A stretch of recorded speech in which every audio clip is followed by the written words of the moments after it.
Operation کرے گا، تیری گندگی کو نکالے گا۔ وہ آدمی ڈاکٹر کے پاس جاتا ہے، اسے کہتا ہے یہ گھوڑا میرے جسم کو گندا کر رہا ہے، آپریشن کرو۔ ڈاکٹر آپریشن کرتا ہے، چھری چلاتا ہے، نشتر چلاتا ہے، گندگی کو صاف کرتا ہے۔ آدمی اسے پیسے دے کے ڈاکٹر کا شکریہ ادا کرتا ہے۔ یہ شکریہ کس بات کا؟ یہ شکریہ اس لیے ہے کہ تو نے میرے باقی بدن کو بچا لیا ہے، میرے جسم کی اصلاح کی ہے۔ آپ دیہات کے رہنے والے لوگ ہیں، آپ کھیتی باڑی کرتے ہیں۔ جب آپ کھیتی باڑی کرتے ہیں، فصل پیدا ہوتی ہے، وہاں چھوٹے چھوٹے جراثیم والے پودے آ جاتے ہیں، آپ انہیں اکھاڑ کے پھینک دیتے ہیں۔ دنیا کہتی ہے یہ تو ظلم ہے، آپ فصل کو ضائع کر رہے ہیں، لیکن آپ جواب دیتے ہیں یہ فصل کو ہم ضائع نہیں کر رہے، ہم ان پودوں کو اکھاڑ کے اس لیے پھینک رہے ہیں تاکہ باقی فصل کی حفاظت ہو جائے۔ یہی ہمیں دین اسلام سکھاتا ہے کہ تمہارے ملک کا استحکام، تمہیں تمہارا دین یہی سکھاتا ہے، امن سے رہو، سکون سے رہو، ہمدردی کے ساتھ رہو، اچھے اخلاق کے ساتھ رہو۔ لیکن جب تمہارا دشمن تمہارا جینا حرام کر دے، پھر تمہارے لیے قتال اور جہاد حلال ہو جائے۔ اسی لیے قرآن مجید میں 4 صورتیں بتائی گئی ہیں، 4 شکلیں، جن صورتوں میں جہاد حلال ہو جاتا ہے، قتال حلال ہو جاتا ہے، مسلمانوں پر فرض ہو جاتا ہے۔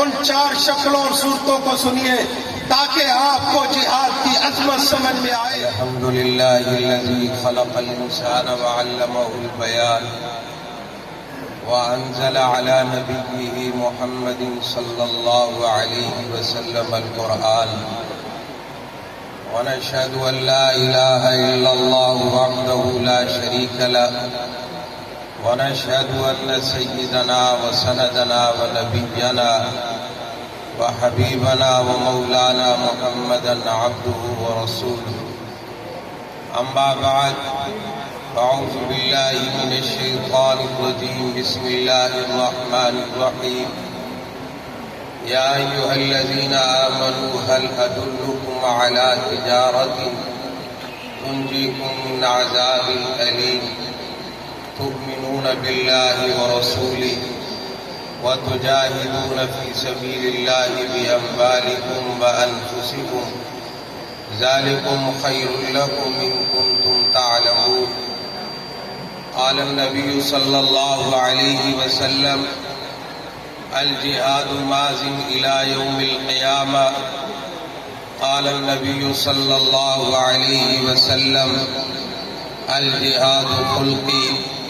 صدق اللہ مولانا العظیم وصدق رسولہ النبی الکریم ونحن علی ذلک من الشاہدین والشاکرین والحمد للہ رب العالمین۔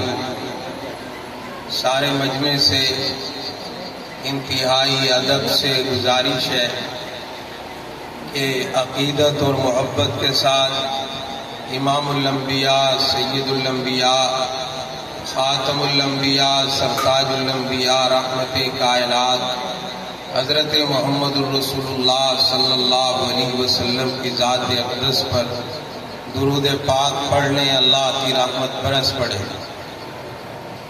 اللہم صلی علی محمد وعلی آل محمد کما صلیت علی ابراہیم وعلی آل ابراہیم انک حمید مجید۔ اللہم بارک علی محمد وعلی آل محمد کما بارکت علی ابراہیم وعلی آل ابراہیم انک حمید مجید۔ میرے بھائیوں، بزرگوں، دوستوں، معزز سامعین، آج ہم سب ملک کی عظیم دینی درسگاہ جامعہ شیخ درخواستی میں سیدنا ابراہیم خلیل اللہ علیہ السلام اور استحکام پاکستان کانفرنس میں ہم سب شریک ہیں۔ اسٹیج پر علماء کا گلدستہ سجا ہوا ہے اور بہت سے علماء تشریف لانے والے ہیں۔ اس وقت اس پروگرام کے روح رواں نوجوان صالح قیادت، پیر طریقت، راہبر شریعت جانشین حضرت درخواستی حضرت مولانا پیر رحمت الرحمان درخواستی حفظہ اللہ تشریف فرما ہے، اور اسی طرح حضرت مولانا پیر احمد الرحمان ثانی حفظہ اللہ، حضرت مولانا پیر جواد الرحمان درخواستی حفظہ اللہ، حضرت مولانا پیر خباب درخواستی حفظہ اللہ، یہ ان نوجوانوں کی محنتوں کا ثمرہ آپ کو نظر آ رہا ہے۔ یہ خوبصورت میدان میں یہ خوبصورت دینی مجمع بیٹھا ہوا ہے۔ میرے پاس وقت انتہائی مختصر ہے، 15 سے 20 منٹ میں نے آپ کے سامنے گفتگو کرنی ہے۔ سارے مجمع سے گزارش ہے آپ توجہ میری طرف رکھیں، انشاءاللہ بات سمجھ آئے گی اور اللہ عمل کا جذبہ اور عمل کی توفیق نصیب فرمائیں گے۔ آج کی کانفرنس کا ایک عنوان استحکام پاکستان ہے۔ میں استحکام پاکستان کے حوالے سے کچھ باتیں آپ کے سامنے رکھنا چاہتا ہوں۔ میرے مسلمان بھائیوں، پاکستان کا استحکام کا مطلب ہوتا ہے پاکستان کی بقا، پاکستان ہمیشہ رہے، پاکستان ہمیشہ تابندہ رہے، پاکستان ہمیشہ قائم رہے۔ پاکستان کا استحکام یاد رکھنا یہ جہاد سے وابستہ ہے۔ جب تک پاکستان کی فوج، پاکستان کی عوام، یہ کلمہ پڑھنے والے مسلمان، ان کے اندر جہاد کا جذبہ زندہ رہے گا، یہ پاکستان قائم رہے گا، پاکستان ہمیشہ تابندہ رہے گا۔ اللہ تعالیٰ قرآن مجید میں ارشاد فرماتے ہیں وَجَاهِدُوا بِأَمْوَالِكُمْ وَأَنفُسِكُمْ، اپنے مالوں کے ساتھ جہاد کرو، اپنی جانوں کے ساتھ جہاد کرو۔ علماء کرام نے اس آیت کی روشنی میں لکھا ہے کہ جہاد کی دو قسمیں ہیں، ایک جہاد بالمال ہوتا ہے اور دوسرا جہاد بالنفس ہوتا ہے۔ جہاد بالمال کیا ہے؟ اپنا مال اسلام کی سربلندی کے لیے خرچ کرنا، اپنا مال اعلاء کلمت اللہ کے لیے خرچ کرنا، اپنا مال دین کے تحفظ کے لیے خرچ کرنا، اپنا مال ایمان کے تحفظ کے لیے خرچ کرنا، یہ جہاد بالنفس کہلاتا ہے۔ اور دوسرا یہ جہاد بالمال کہلاتا ہے، اور دوسرا جہاد بالنفس ہے۔ جہاد بالنفس کی علماء کرام نے پھر 3 قسمیں لکھی ہیں۔ پہلا تزکیہ نفس، دوسرا جہاد بالعلم، تیسرا جہاد بالسیف۔ توجہ میری طرف رکھنا، تزکیہ نفس کسے کہتے ہیں کہ شریعت کے جو احکام ہے، اپنے آپ کو شریعت کے احکام کا پابند بنانا اور اپنے نفس کے خلاف جہاد کرنا۔ آج میرا دل بھی چاہتا ہے، آپ کا بھی چاہتا ہے، مال کمانے کے لیے ہم 2 نمبریاں کرتے ہیں، سچ نہیں بولتے۔ ہر ایک کا نفس چاہتا ہے جھوٹ بولوں زیادہ مال کماؤں گا۔ اس نفس کے خلاف جہاد کرنا کہ میری زبان سچ سے لبریز ہو، یہ جہاد بالنفس ہوا کرتا ہے۔ اسے تزکیہ بالنفس کہا جاتا ہے۔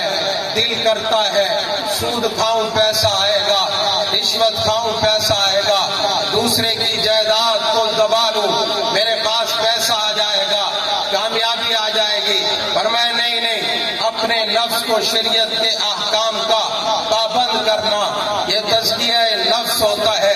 اسی کو قرآن بیان کرتا ہے وَالَّذِينَ جَاهَدُوا فِينَا لَنَهْدِيَنَّهُمْ سُبُلَنَا، فرمایا جو ہمارے راستے میں کوشش کرتے ہیں ہم انہیں منزل مقصود تک پہنچا دیں گے، ہم انہیں ہدایت کا راستہ دکھا دیں گے۔ یہ جہاد بالنفس ہوتا ہے۔ دوسرے نمبر پر جہاد بالعلم آتا ہے۔ یہ جہاد کرنا علماء کا کام ہوتا ہے کہ علماء کرام دین کا ایک ایک مسئلہ، شریعت کی ایک ایک بات کھری کھری اور واضح واضح بیان کریں۔ وَلَا يَخَافُونَ لَوْمَةَ لَائِمٍ، کسی کا ڈر ان کے دل میں نہ ہو، کسی کا خوف ان کے دل میں نہ ہو، حق اور سچ بات بڑے مجمع میں بیان کریں، اپنے گھر میں بیان کریں، بازاروں میں بیان کریں، رشتہ داروں کے سامنے بیان کریں۔ کریں. یہ جہاد بالعلم ہوا کرتا ہے. اسی کو حدیث پاک کے اندر سمجھایا گیا، افضل الجہاد کلمۃ الحق عند سلطان جائر. اور میں افضل جہاد یہ ہے ظالم بادشاہ کے سامنے حق کہو، ظالم سردار کے سامنے حق کہو، ظالم وڈیرے کے سامنے حق کہو. یہ جہاد بالعلم ہوا کرتا ہے. اور تیسرے نمبر پر جہاد بالسیف، تلوار کے ساتھ جہاد کرنا، اپنے دشمن کا مقابلہ تلوار سے کرنا، اپنے دشمن کا مقابلہ تیر سے کرنا. جو اسلام کا دشمن ہے، جو دین کا دشمن ہے، جو تمہارے وطن کا دشمن ہے، جو تمہارے گھر کا دشمن ہے، میدان میں آ جاؤ، تلوار اٹھاؤ، کلاشنکوف اٹھاؤ، اسلحہ اور ٹیکنالوجی کی بنیاد پر اپنے دشمن کا مقابلہ کرو. اسے جہاد کی سیف کہا جاتا ہے. دنیا اعتراض کرتی ہے. ایک صاحب مجھ سے سوال کرنے لگے، مفتی صاحب آپ کہتے ہیں دین اسلام امن کا درس دیتا ہے، دین امن کی بات کرتا ہے، یہ دین تو وصلح خیر کا مصداق ہے، یہ تو ہمدردی کی بات کرتا ہے، یہ تو خیر خواہی کی بات کرتا ہے، آپ جہاد کی بات کرتے ہیں. میں نے اسے کہا یہاں بیٹھ میں تجھے دین سمجھاؤں. یہ بات سمجھ، ہمارا دین امن کا دین ہے. یہ دین اسلام دین فطرت ہے. یہ دین اسلام دین اخوت ہے. یہ دین اسلام دین مساوات ہے. یہ دین اسلام دین عدل ہے. یہ دین امن کی بات کرتا ہے. یہ دین ہمدردی کی بات کرتا ہے. یہ دین خیر خواہی کی بات کرتا ہے. لیکن آپ پڑھے لکھے دوست ہیں، آپ سمجھدار ہیں. کبھی معاملہ ایسا بھی ہو جاتا ہے، ایک آدمی ہے، صحت مند بدن ہے، خوبصورت جسم ہے، اس کے جسم پر پھوڑا نکل آتا ہے، پیپ اور گندگی بھر جاتی ہے. آپ بھی اسے کہتے ہیں یار یہ تیرا جسم خراب ہو جائے گا، یہ تیرا بدن خراب ہو جائے گا، جا ڈاکٹر کے پاس جا، وہ اس پر نشتر چلائے گا، چھری چلائے گا، آپریشن کرے گا، تیری گندگی کو نکالے گا. وہ آدمی ڈاکٹر کے پاس جاتا ہے، اسے کہتا ہے یہ پھوڑا میرے جسم کو گندا کر رہا ہے، آپریشن کرو. ڈاکٹر آپریشن کرتا ہے، چھری چلاتا ہے، نشتر چلاتا ہے، گندگی کو صاف کرتا ہے. آدمی اسے پیسے دے کے ڈاکٹر کا شکریہ ادا کرتا ہے. یہ شکریہ کس بات کا؟ یہ شکریہ اس لیے ہے کہ تو نے میرے باقی بدن کو بچا لیا ہے، میرے جسم کی اصلاح کی ہے. آپ دیہات کے رہنے والے لوگ ہیں، آپ کھیتی باڑی کرتے ہیں. جب آپ کھیتی باڑی کرتے ہیں، فصل پیدا ہوتی ہے، وہاں چھوٹے چھوٹے جراثیم والے پودے آ جاتے ہیں، آپ انہیں اکھاڑ کے پھینک دیتے ہیں. دنیا کہتی ہے یہ تو ظلم ہے، آپ فصل کو ضائع کر رہے ہیں. لیکن آپ جواب دیتے ہیں یہ فصل کو ہم ضائع نہیں کر رہے، ہم ان پودوں کو اکھاڑ کے اس لیے پھینک رہے ہیں تاکہ باقی فصل کی حفاظت ہو جائے. یہی ہمیں دین اسلام سکھاتا ہے کہ تمہارے ملک کا استحکام، تمہیں تمہارا دین یہی سکھاتا ہے امن سے رہو، سکون سے رہو، ہمدردی کے ساتھ رہو، اچھے اخلاق کے ساتھ رہو. لیکن جب تمہارا دشمن تمہارا جینا حرام کر دے، پھر تمہارے لیے قتال اور جہاد حلال ہو جائے. اسی لیے قرآن مجید میں 4 صورتیں بتائی گئی ہیں، 4 شکلیں جن صورتوں میں جہاد حلال ہو جاتا ہے، قتال حلال ہو جاتا ہے، مسلمانوں پر فرض ہو جاتا ہے. ان 4 شکلوں اور صورتوں کو سنیے تاکہ آپ کو جہاد کی عظمت سمجھ میں آئے، تاکہ آپ کو جہاد کی فضیلت سمجھ میں آئے. ہمارے وطن کا استحکام، پاکستان کا استحکام جہاد میں ہے. آج ہمارے پاس جہاد جیسی نعمت نہ ہوتی، آج انڈیا ہمیں کھا جاتا، آج ہمیں اسرائیل کھا جاتا، امریکہ کھا جاتا.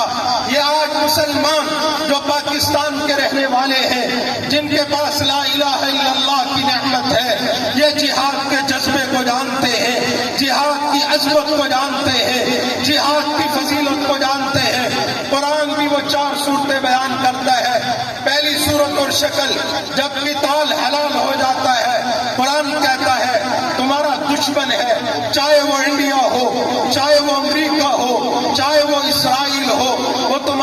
دشمن تمہیں تمہارے اوپر حملہ کرتا ہے، تمہیں غلام بنانا چاہتا ہے، تمہیں محکوم بنانا چاہتا ہے، اب تم اپنا دفاع کرو، مقابلے میں آؤ، قتال کرو۔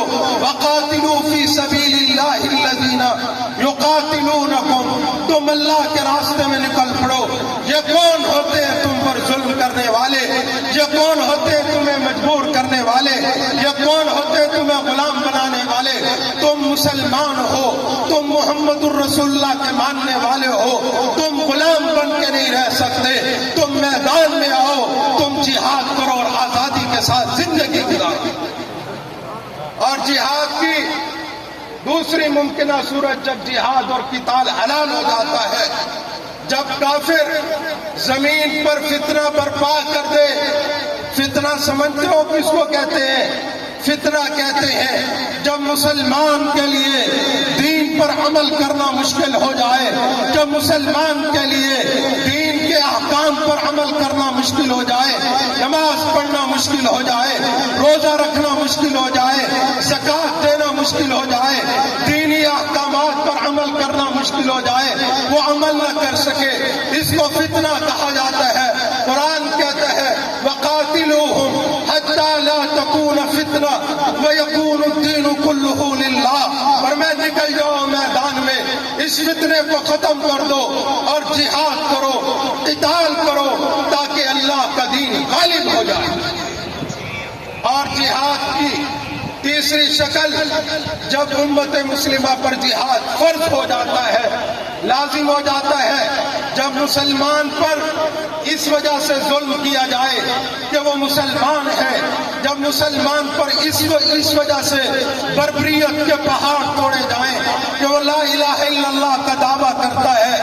آج مسلمانوں، راجن پور کے واسیوں، جامعہ شیخ درخواستی میں آنے والوں، آج پوری دنیا میں مسلمان پہ کیوں ظلم ہو رہا ہے؟ آپ فلسطین میں دیکھیں، مسلمان پر ظلم و ستم کی انتہا ہو چکی۔ عراق کو دیکھیں، مسلمان ظلم اور بربریت کا شکار ہے۔ آپ کشمیر کو دیکھیں، آپ برما کو دیکھیں، آپ بوسنیا کو دیکھیں، ہر جگہ مسلمان مظلوم نظر آئے گا۔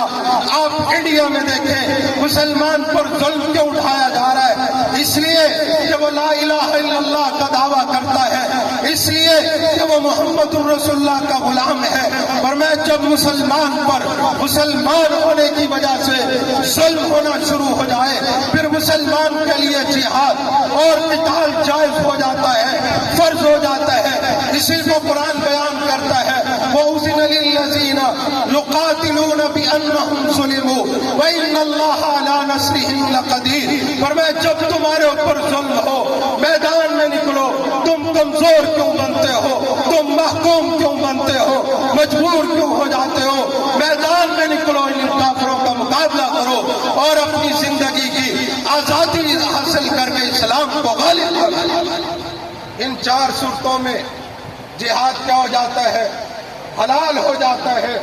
آج جب جہاد کی بات ہوتی ہے، مسلمان ڈر جاتا ہے، خوف زدہ ہو جاتا ہے۔